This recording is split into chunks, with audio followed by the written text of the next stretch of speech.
सपना एक शांत और संवेदनशील स्वभाव की लड़की थी। उसका विवाह हाल ही में अक्षय से हुआ था और वह अपने ससुराल में धीरे धीरे सामंजस्य बिठा रही थी। उसकी दुनिया उसके परिवार के इर्द गिर्द घूमती थी।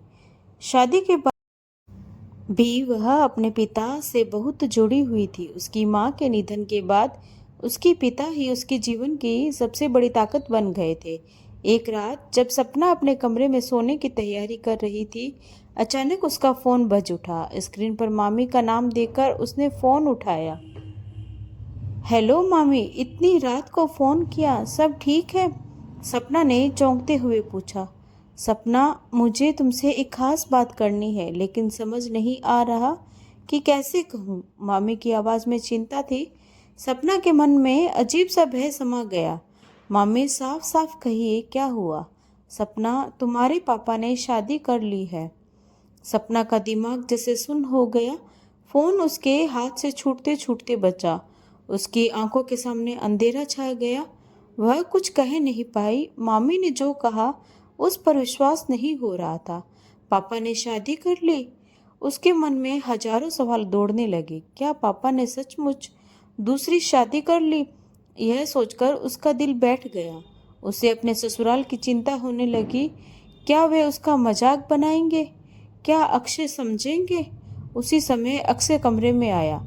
उसने सपना के चेहरे की ओर देखा और तुरंत समझ गया कि कुछ गंभीर है। क्या हुआ सपना? तुम इतनी उदास क्यों हो? उसने धीरे से पूछा। सपना खुद को रोक नहीं पाई। वह अक्षय से लिपट कर फूट फूट कर रोने लगी। अक्षय, पापा ने दूसरी शादी कर ली है, उसने घुटी हुई आवाज में कहा। अक्षय ने चौंकते हुए पूछा, क्या?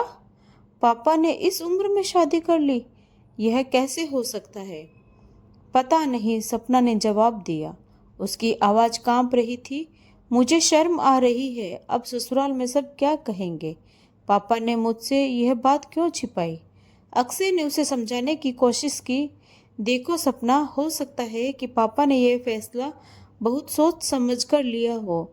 उनके ऊपर तुम्हारे दोनों विकलांग भाइयों की जिम्मेदारी है। उन्हें भी किसी का सहारा चाहिए। सपना ने गुस्से में पैर पटका और कमरे से बाहर चली गई। उसकी भावनाएं अब उसके काबू से बाहर हो गई थी। वह अपने पिता से बहुत नाराज थी। उसे लग रहा था कि उसके पिता ने उसकी माँ की जगह किसी और को दे दी है, जो उसके लिए असहनीय था। अगले कुछ दिनों में सपना और अक्षय के बीच लगातार झगड़े होने लगे।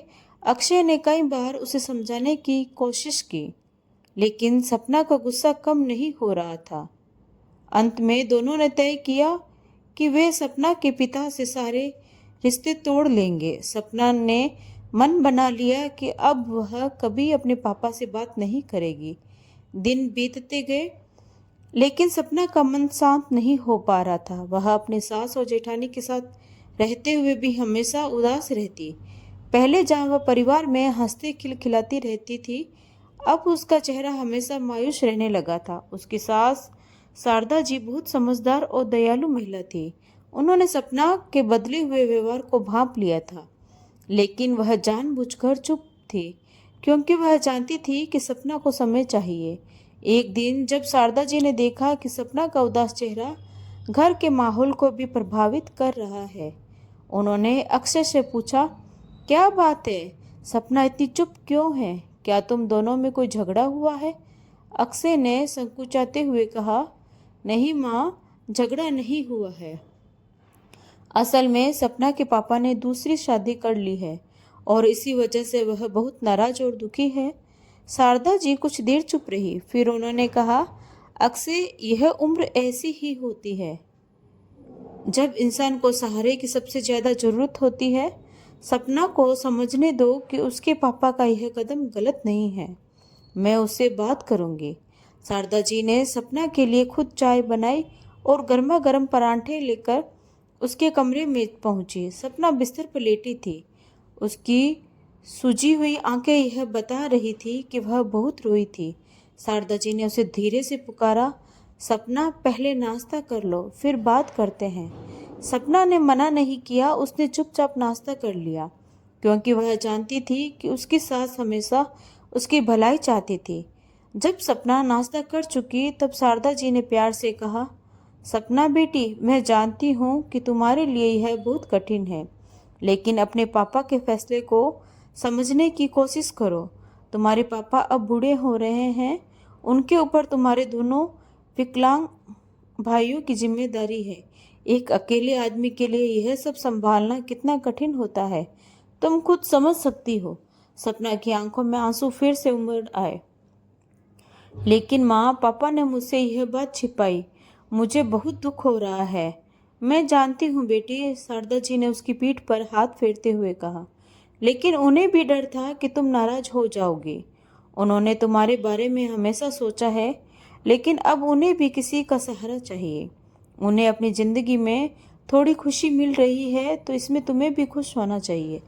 सपना की आंखों में कुछ समझ आने लगा।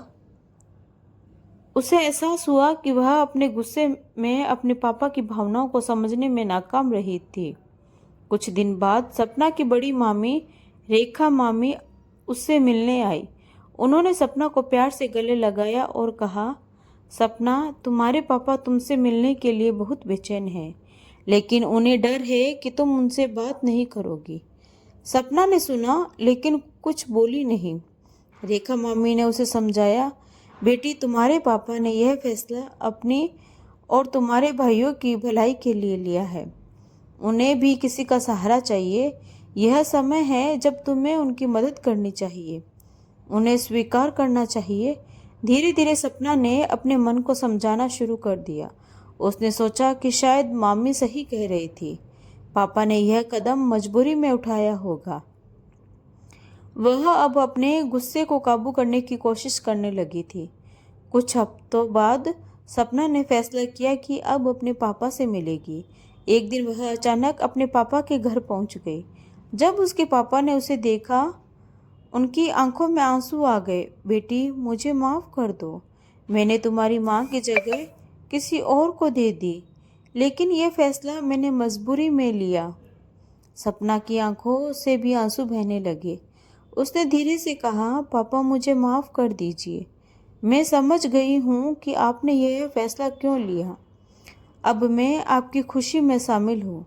इस तरह सपना ने अपने पापा की नई जिंदगी को स्वीकार कर लिया और अपने परिवार के साथ खुश रहने लगी। उसने समझा कि जीवन में कभी कभी ऐसे फैसले लेने पड़ते हैं जो उस वक्त कठिन लगते हैं, लेकिन वे भले के लिए होते हैं। हमें जीवन के बदलावों को स्वीकार करना चाहिए और दूसरों की परिस्थितियों को समझने की कोशिश करनी चाहिए। जीवन में कुछ फैसले कठिन होते हैं, लेकिन वे दूसरों के लिए मददगार और ज़रूरी हो सकते हैं। तो दोस्तों, आपको ये कहानी कैसी लगी?